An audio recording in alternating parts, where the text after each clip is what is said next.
Sinabi ng Panginoong Hesus, may dalawang lalaking pumunta sa templo upang manalangin. Ang isa'y Pariseo at ang isa'y maniningil ng buwis. Tumayo ang Pariseo at nanalangin tungkol sa kanyang sarili.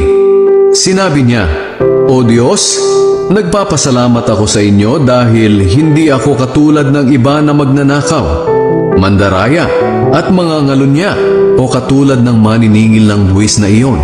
2 beses ako nag-aayuno sa isang linggo at nagbibigay ako ng 10 ng lahat ng kinikita ko. Ang maniningil naman ng buwis ay nakatayo sa malayo at hindi man lang makatingala sa langit. Dinadagukan niya ang kanyang dibdib at sinasabi, Diyos ko, mahabag po kayo sa akin na isang makasalanan.